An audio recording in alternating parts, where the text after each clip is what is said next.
You have to hit go live twice. There you go. I got it. All right. Welcome to the show. My name is Matthew Klinsky, and today we have staffing industry discussion. We have one of the coolest and most influential staffing person in the market today. We have Richard Rosner, who's the founder and chief job agent of Staffing Shark. So we'll go ahead and bring him on. Just give me 1 second here.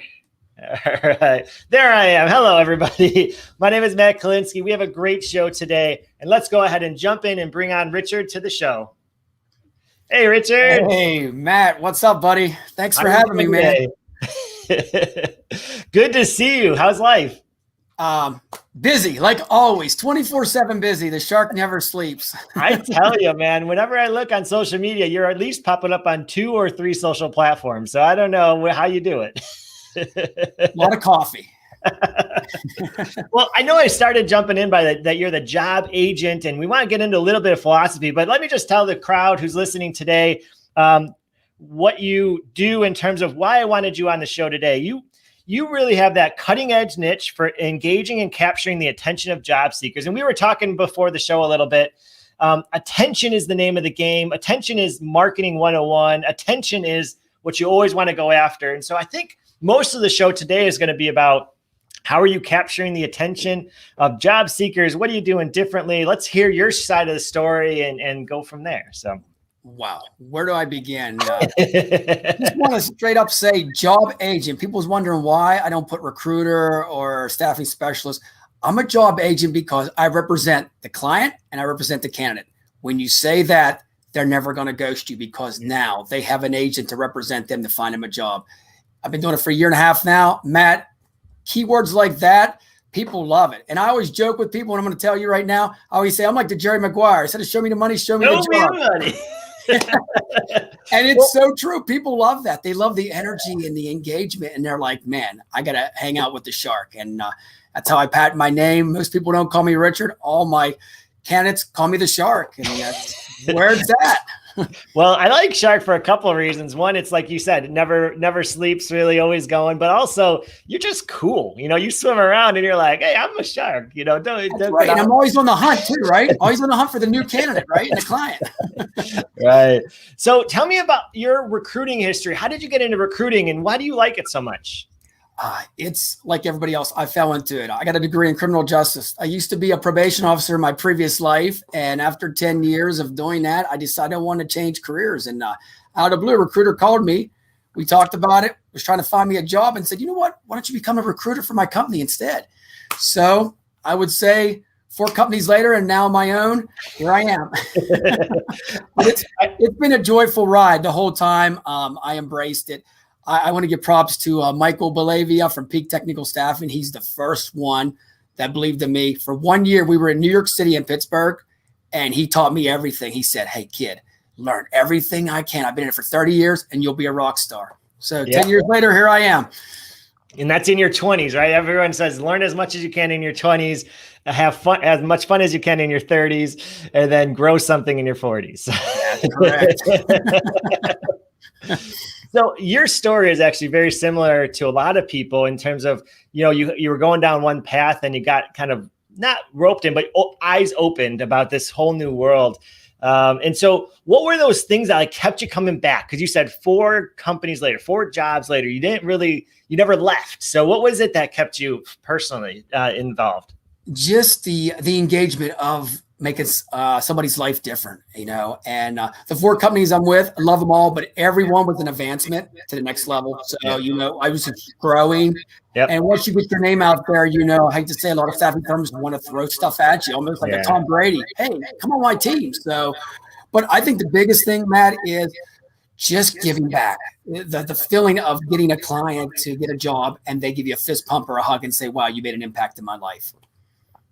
Yeah, and it goes on both sides because you're that agent approach. It sounds like you approach it and you express yourself very uniquely in the fact that, hey, I'm representing the customer and I'm representing you as the person that's the product, the most important piece of this whole puzzle, which is, do you fit with this company? If not, I'll find something for you. And you go to the customer and say, if this isn't the right fit, I'll find something for you as well. So it's a best of both worlds. Exactly. And it's never an interview with me. It's either a beer chat or coffee chat. I break it down right off the bat with them so we can build that trust and relationship.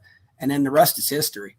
So which industries have you found to be the ones that you love doing, like over the course of time, like years? Has it been like trending different, or have you stayed in the same industries recently? No, IT, engineering, business, but my bread and butter that I love is light industrial. Yeah. I love light industrial. I just, going out there and trying to find 20 people for an assembly job or a manufacturing job. It's just, it's amazing because you're just getting volume after volume of people calling you, blowing your phone up, all different personalities, and it makes your day fly by. You're like, wow.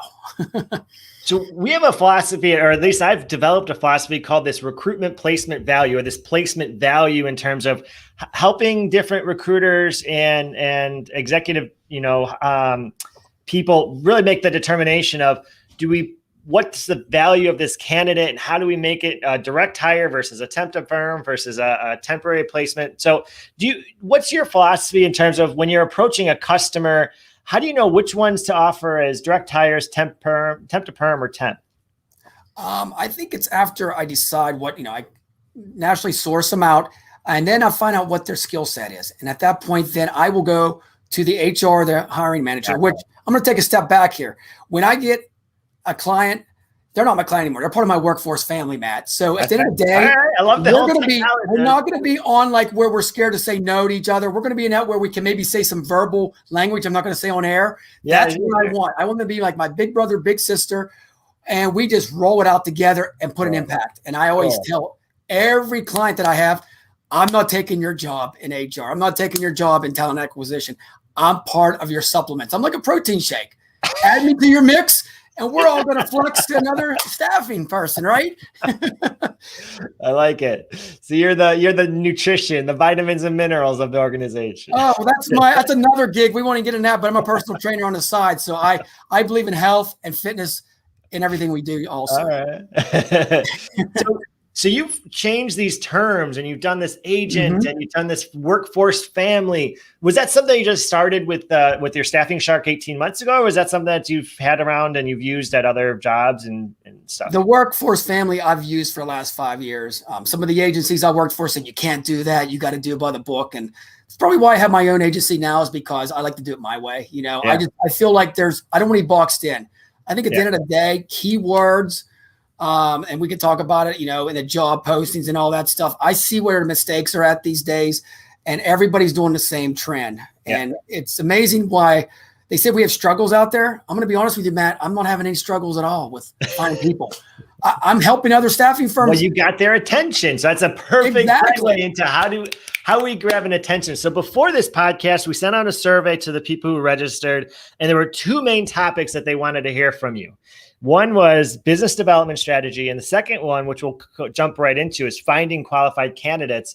And I think the way we started was the attention. And if you have somebody's attention right now, you got their focus, you can talk to them without begging to set up a call or begging to send me a resume or one thing or another. So let's talk about some of those strategies. All right. Well, I got 3 E's: excite, engage, employ. You do the 3 E's, 100% success. I'm telling you, I believe in this. First thing, excitement. When you get on the phone, it's just like we're having a show right now. Build excitement with them. Like you're at Disney World, Disneyland, you know what kind of day your candidate had. So you know what? They're looking for a job, so they're probably stressed out. So you are that fresh breath of air. So give it to them. Excite them about the opportunity. And then engage them. Listen to them. Don't force them in anything. Hit the key questions, Matt. Like, you know what? Are you really looking for full-time, part-time? Don't force anything. It's okay for them to say, I'm not ready right now. And I think that's the biggest thing I see in our industry. A lot of people don't no, I'm not ready to get hired. That's okay. You know what? You got my number. When you are ready, you call me back. And guess what? They keep calling over and over when they're ready. And then you just build your pipeline from there. Simple things like that. And then the last one, like I said, employ. I mean, once you do the first two steps, at that point, you got them excited. You got them engaging with you. So you know what they want. And then you find them a job that fits them. Yep. No, it seems pretty simple.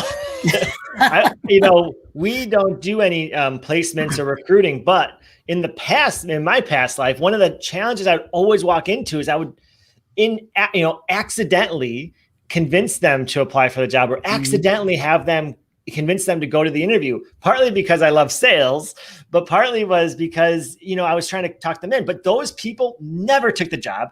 They always interviewed bad, and they always left a bad taste in the customer's mouth, because at the end of the day, they weren't a good fit. They didn't want to be there, and they weren't engaged. And so, persuading people to show up to interviews, persuading people to take phone calls with jobs they don't want, maybe that's underemployed, or maybe their skill sets are different. Maybe it's just not what they want to do.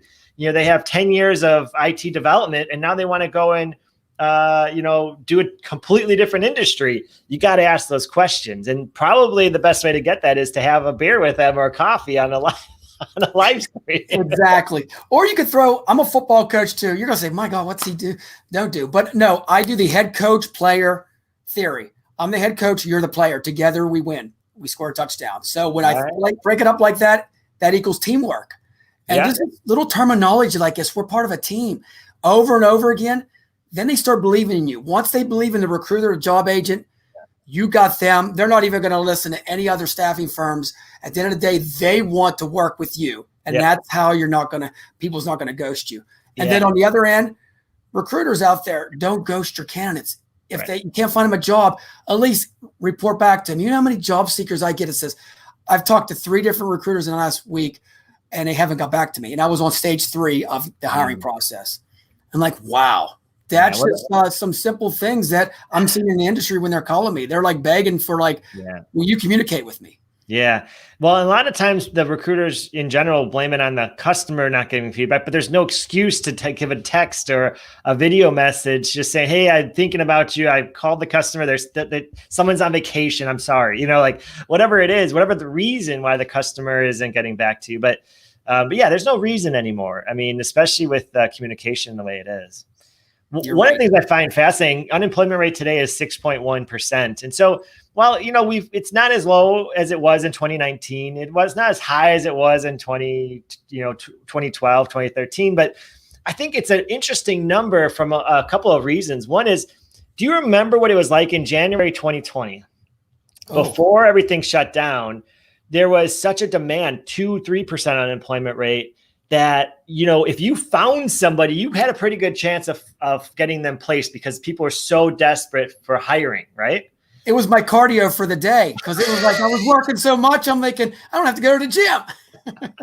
Well, flip it. And right when we started January 2021, what was different? The unemployment rate was 10, 11%. And so now you had to find good candidates.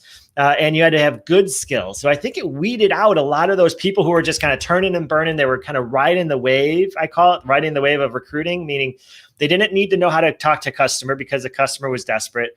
They didn't really need to talk to the candidate well because, everybody who wanted a job was getting jobs very easily. And so that wave kind of crashed. And now we're seeing a development of really good recruiters, really good business development people who actually listen to what the customers are looking for and what the candidate is looking for. And so I think that there's this skill set of people who were kind of getting into it, but never really learned the industry like you and me have in terms of 10, 15 years experience within the industry to know that you can't just throw up shit on a wall and let it stick and say, okay, here's 10 candidates. Nobody wants that anymore. No, and I think in this day and age, it's like a surfboard. We got to ride the wave. And I don't think people want to ride the wave. As you can tell, everything I talk about is a beach term, but it's all fun. But at the end of the day, it's about, yes, you do have to ride that wave. We have a curve now. What we did 5 years ago, Matt, in staffing is obsolete, basically. Yes. Besides the simple principle. 18 months ago, it's obsolete. Exactly. I mean, we could talk about job boards. I mean, job boards, they are what they are in job boards. That's all I'm going to say. It's a board. Remember that. That's all I have to say. Like a surfboard. Okay. Are you trying to relate it to? It is. No, true. Joking aside, if you want to flip a switch on that, I haven't used a job board in 8 months. And why am I filling about 95 of my positions, of my positions is because of using all the free access we have there for all the social media platforms. Yeah. Organic. Younger generation is not on, they're not on job boards. They're not going on Indeed and stuff. They got Facebook, TikTok, Twitter, Instagram, Twitter. I mean, there's over and over a million of them. You know what I mean? Yeah. Clubhouse. You can find people there. I love Clubhouse, man. I just sit on there hours and just listening and learning. I just learn something every time I open that app. It's something I'm learning about. So, So I think what you're talking about is like organic reach, meaning, people want to deal with people, right? It's a people business, obviously. And so people helping people, from another quote from another movie. But one of the things that I've always found fascinating is how people can call themselves recruiter, but don't like talking on the phone or don't like getting to know the people that they're trying to help. And so it's fascinating. Again, that switch. I think a lot of those people have gone out of the industry to find another job, but the people who are making real success are using those organic kind of values in terms of, helping people get the perfect match, if you will. Exactly. And you got to show your face out there. As you can see, I'm on every social media site you can imagine because I'm out there. People get to resonate who I am. You know what I mean? If I just had a logo with the shark and they never see my picture or my face, they're like, who is this person? What is it? Is it just that, or, a robot? So I think we have to be out there and talking about different issues. And remember, at the end of the day, I think the biggest thing that I realize that I get engagement in is not even talking about getting somebody a job. If it's Mother's Day, if it's St. Patty's Day, talking about holidays, events, people want to hear that too. They don't want to hear now hiring all the time, which Matt, I'm going to tell everybody out there, now hiring is overplayed. Don't use that word anymore. If I can give you any tips today, get hired, be on my team. I see this a lot, and you probably see it too.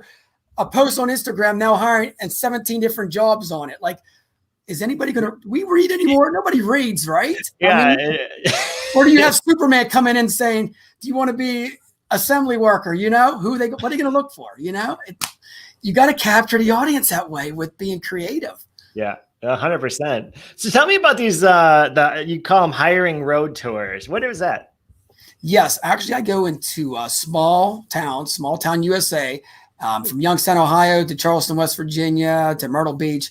And for 4 days, I set up a road show where I collaborate with the clients and the companies and put them to work. So, we set up in a parking lot. We have music, we have a cookout. Some Jimmy Buffett playing in the background. It's Kenny Chesney's playing. It's a festival, but we make it fun and engaging, and people love that.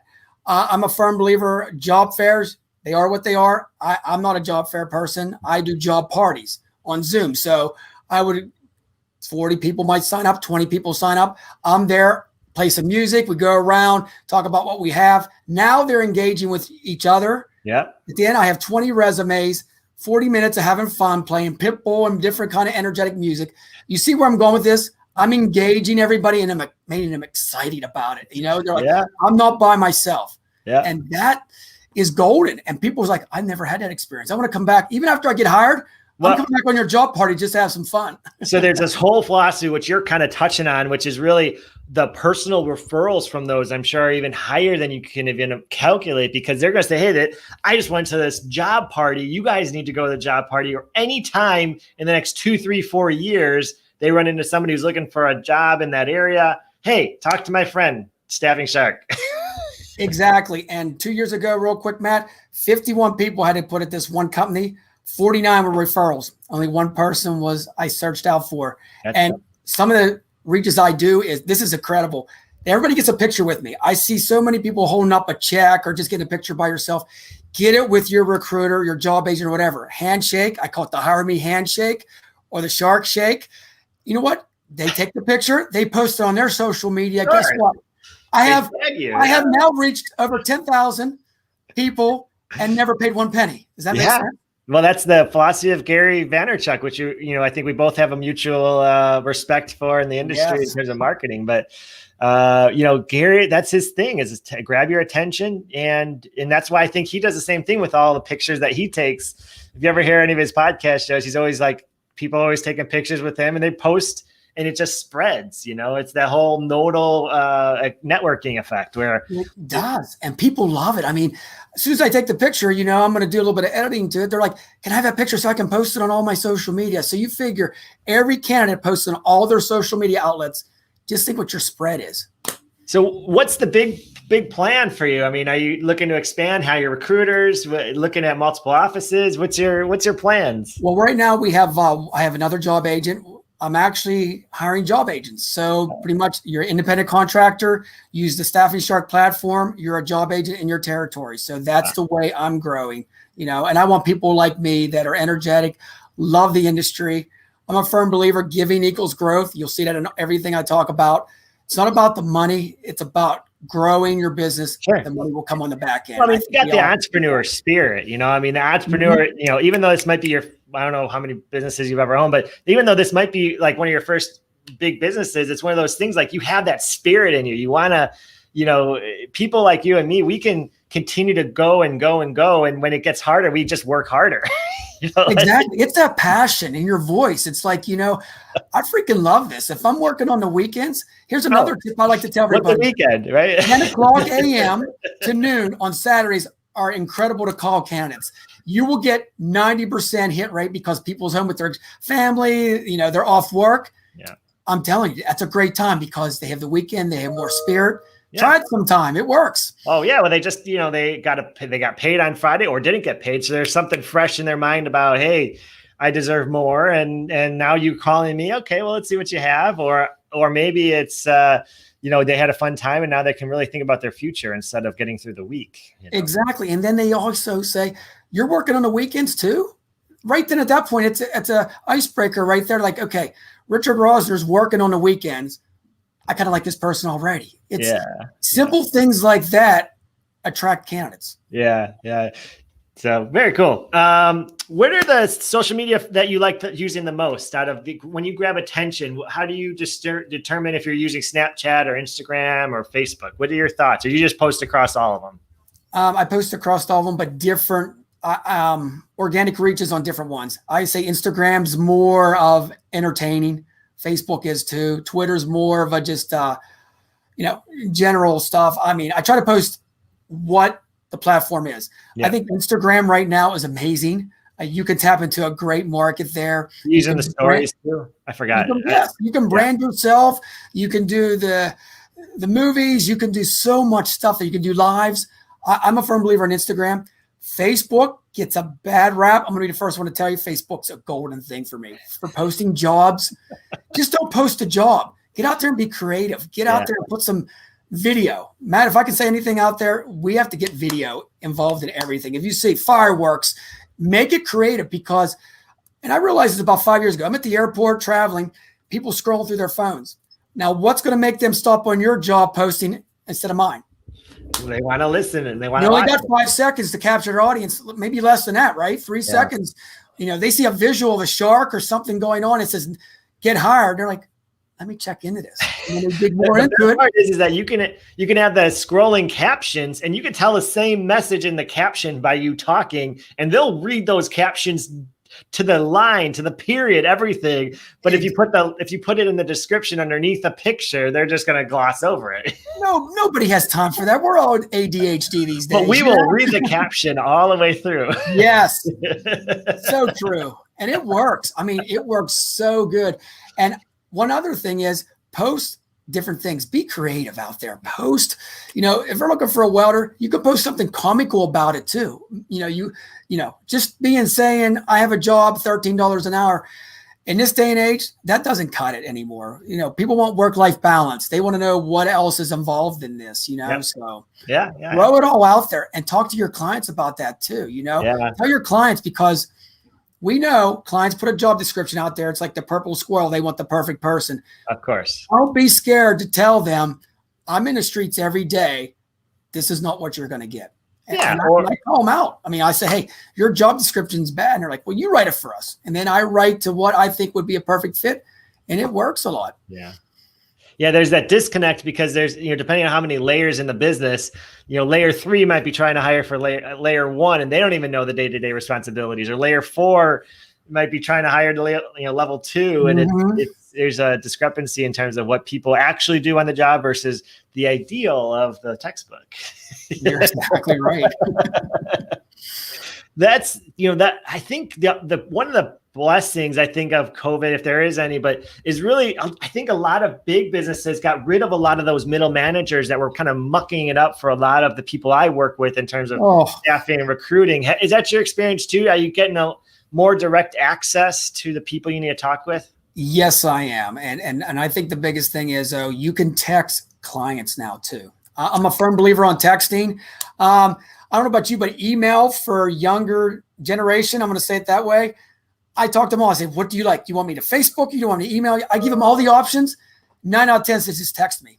I'm never going to answer my phone. So there you go. And I know we're old school, still dialing. Text them, you know? And if you see my job descriptions, I put text engineer 1 at the number. Then they just type engineer 1. And then I start the conversation through text. And then I get them on the phone. See, that's simple.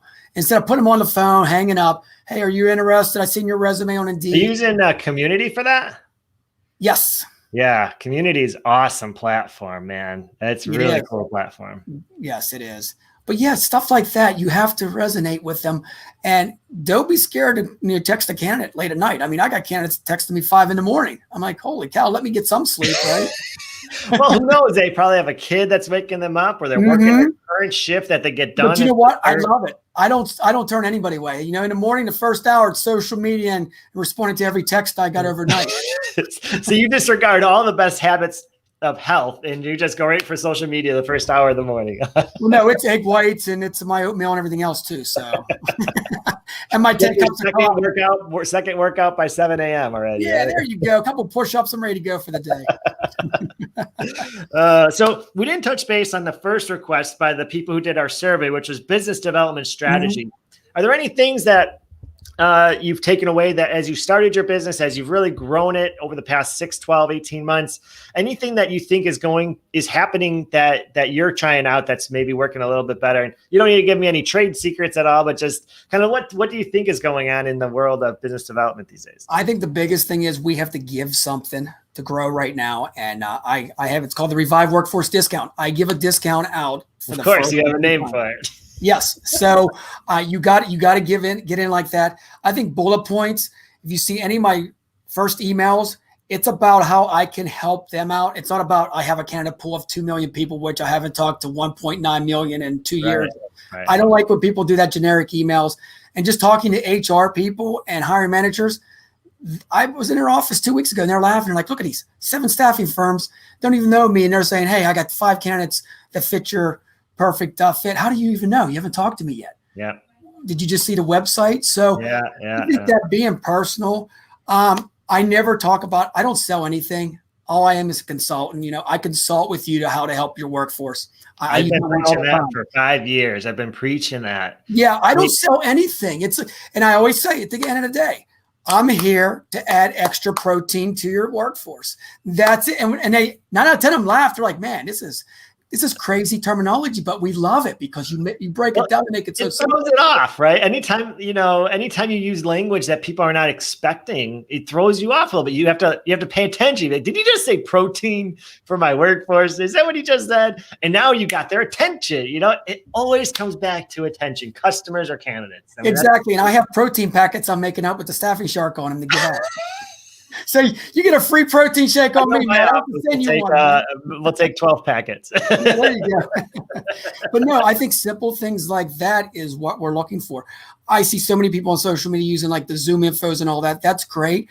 But let's not forget about volume, just throwing stuff out there. I don't know about you, but I don't need 200 company contacts. Why don't we start with 15 and comb them and see what they're looking for? You know, you got to start small. I think so many people just throw stuff out there and hoping that something sticks. I'd rather have 15 companies do the research. They're using some of my competitors, which they're not my competitors. They're just part of the family. There's exactly. There's no other competitor in this industry. Yeah. I'll give anything away for free because I feel like there's enough work for all of us. Oh yeah. You know, so you can't think that way that, oh, that staffing firm's better. No, we're all in the same game together. Yeah. Well, it's a $186 billion industry globally now. So there's no way that there's competition if you are, if you believe in what you're doing, which is you're having a niche market in terms of grabbing attention for specific industries, specific customers. There's plenty to go around. You don't need to place 1,000 candidates a year. You're not going after that. I'd rather have 15 companies that I'm genuine with, and I could put 250, 300 people to work. I mean, how are you going to track that? If you only have a team of 5 people, how are you going to have 40 companies? Somebody's going to get lost in the shuffle. And I think, and we've all worked for companies like that where they always go for the new. What about the existing customer you have right now? You're not servicing. I'm a service. You know what? At the end of the day, the companies that sign with me, I'm with them till the end. Yeah. Until I can't service them anymore. Why should I go after new? They throw you out of the building, right? Yeah. Hey, that never happens, right? Come on. They usually want me to work for them. They're like, hey, you want a job with us? Like, no. Some of my best conversations on a week-by-week basis are with partners we've signed up 5-6 years ago. I mean, we have a friendship, a brotherhood, and it's such a cool, experience to kind of have those conversations and just kind of catch up and move on. So it's there's a difference. I agree. And getting back to the business development real quick, you can find the emails very easily. Look at associations. If you're doing manufacturing associations, you'll get some of the key people there. If you make a phone call, the admin in the front is probably going to be your best friend. They're going to tell you everything you need pretty much. Yep. And then you can go from there. I don't think that we have to buy $1 billion of data. You can create your own data mine, and that's what I do. I'm just a firm believer. I rather take a full week because I know that stuff that I have is accurate. Yeah. The email is precise and everything. So funny story about that. In 2008, I was running a traditional staffing firm called Superior Business Staffing.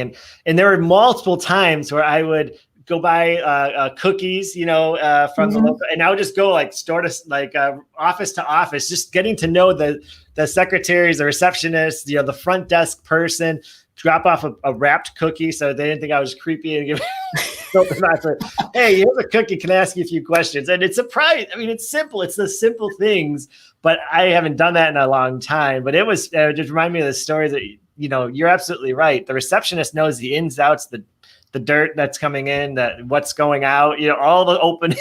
Yeah, they know if they have money or not. I've been to offices and they're like, be honest with you, we have no money at all. We're laying people off. Then why would I call them, right? Right. But I think it's a positive mindset approach. You have to have, Matt, you know what? You're going to get turned down. I don't like going door to door. I don't think soliciting and just walking in, dropping a card off and running out. I've seen companies do that. You drop 50 cards off and then you got your quota for 50 cards. How much business are you going to get out at? Probably. Yeah. Especially in today's world, it's just nobody even pays attention to that anymore. No. In fact, people get mad. I get kind of mad when people just solicit my office. I'm like, get out of here. Like, call me, text me, do something. You look us up on a website and send me an Instagram post asking for a DM, or even on LinkedIn. I didn't talk much about LinkedIn. LinkedIn it's spam city these days. I don't know about you, but I get they invite you, then in second minute, you get a whole big paragraph. Automated. Those bots are killer, man. They got to control that a little bit better, and I think they are because it's out of control. It's like everybody has lead generation now, Matt, and you know what? And I laugh about it. If you haven't been in this industry, you cannot do lead generation to the fullest, and you know that, right? I mean, if you lead generate for every industry from air. Heating and air conditioning to staffing to recruit. No, you can't. You got nothing. How do you talk our lingo? And I talk to companies. I'm like, well, we fact find to see if they need workers. That's not what you ask.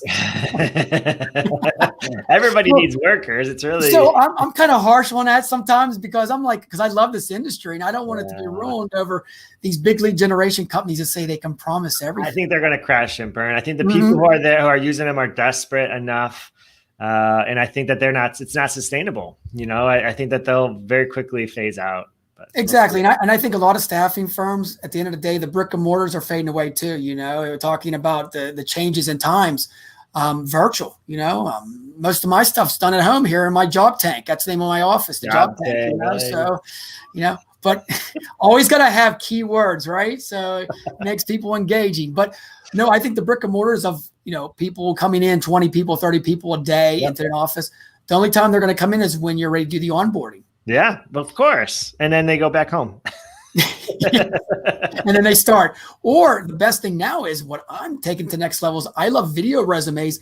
I'm doing virtual tours of the company and posting it on social media. Yeah. This is what the company's about.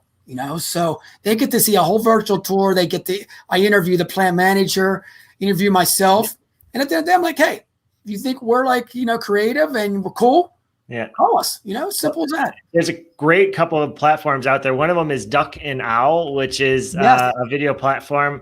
I don't know if you saw our last. I know Vic. Yeah, good old Vic and runs it. Yeah, I know. Yeah, great guy. But their team, I mean, yeah, exactly what you're saying. They're incorporating video more and more. And I think we're going to, the Zoom entryway really is going to open up a lot of new ways that we might not even think about using video for. Like, video interview questions and video interview answers and things like that to help kind of more efficient. But at the end of the day, if people want to help with, finding a job or changing a job, they're going to trust a person, not a job ad, not a automated robot. They want people. And I think that's what really, I think that's what attracted me to you. And I'm sure a lot of candidates too, is you get their attention, you provide value, whether it's a little comedic value, whether it's information value, whether it's just an escapism value. Hey, I want to hear, what the shark has to say, Exactly. It's a human connection. And getting back to video real quick, I've sent 7 video resumes in the last 2 weeks and everyone was viewed. Picture it this way. You send a resume, it's black and white from Indeed or something like that. It sits in their email box. I send a video with a click link. They're watching Netflix with their family at night. The hiring manager, they click on it. They can, within 2 minutes, say, wow, look at this. Am I right? Well, they're showing their friends. Hey, look at this. Yeah. This is perfect. Exactly. And I coach them on it because it's totally free. I mean, my service of video resumes is free for my candidates. My candidates never pay for a penny of anything. It's free for resume building, everything. I do everything for free, and I tell them that, I'm your agent for free. They're like, holy shit, you're free. Yeah. I don't charge you for a resume. You should, you should get Tom Cruise to just, do an interview with Tom Cruise as Jerry Maguire and see it. I'm your agent, show me the money. Show me the money. How about show me the job? Show me the job. Yeah, it is. But when you say that kind of stuff, it makes them chuckle and laugh. And then they can talk more about everything they have. Yeah. Even if they have a past where they're going to tell you, hey, this is what's on my background.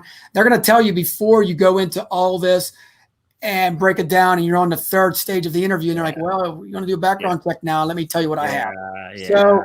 I want them to be transparent with me at 24/7 because I'm the same way. Well, I always think that attention is the first step. The second step is the relationship to lower the wall between you, and the quicker you can lower the wall, maybe this job that you're going to go down, interview 2 and 3, isn't the best fit because you have a DUI.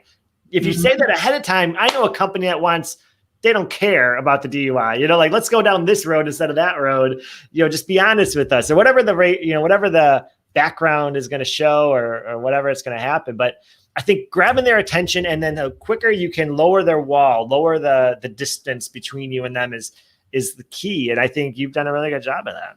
Well, thank you. And that's what I pride myself on. And I'm just me. This is me 24/7. You talk to my family, they're like, I never shut down. They're like, man, 24/7 hyperactive and loving life. And I want to incorporate it. Anybody around me, as Gary Vee always says, positive magnets stick together. It attracts people. When you're positive, you'll get clients and candidates come to you all the time. Did anybody ever go out and get like 10 no's and then you're sad and you're sitting at the bar at night like, man, I haven't closed one deal. It's that negativity. If you flip it the next day, I'm guaranteed good things are going to come to you. I agree. Very good.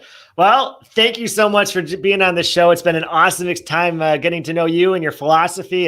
And really, I think you brought a lot of clarity into bringing how do you work on attention? What is the key for attention? And ultimately, how do you sustain that? So I think you've given us some great insight into everything that's going on. Would you like to say any last words for our listeners?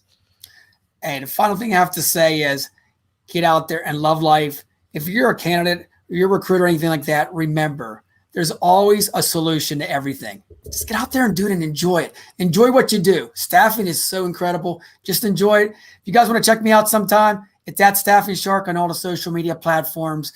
I have a broadcast too. Not as good as Matt's, but it's great. But no. What's the name of your podcast show?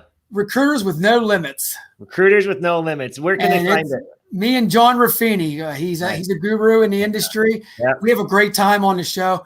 But at the end of the day, it's all about sharing. Let's share with each other and make this industry the best it can be. So on Instagram, Twitter, Facebook, it's at Staffing Shark. And where can they find your podcast? At Staffing Shark on YouTube. Excellent. It's on Twitter. Okay. Sometimes on Instagram and Facebook. So I'm everywhere. Very good. Richard, it's been a pleasure. Thank you very much. Hey, thanks a lot, Matt. Take care, buddy. All right. So that wraps up episode 25. Thank you for everybody who's watching this show. It's an honor and privilege that you spent a little half an hour here with us. Richard is a great guy. He has coined that phrase, the staffing shark, and he's just living the staffing shark. And so, that's a true role model in the industry. He loves the industry. And I encourage all of you to follow him on all the social medias, because I think you could just learn how to be a better person by following him on social media. Today, we really summed up what's important about grabbing attention. And there's a lot of organic ways, a lot of free ways to grab attention. So I encourage you guys to look and see, what can you do differently now to grab attention of candidates and potentially have overlay in terms of, sharing information, connecting with other recruiters. I'm here to help with anything I can, but ultimately I challenge you guys all to go out and grab more attention, and I'm sure you'll find results. So thank you and have a great rest of the day. Talk to you later.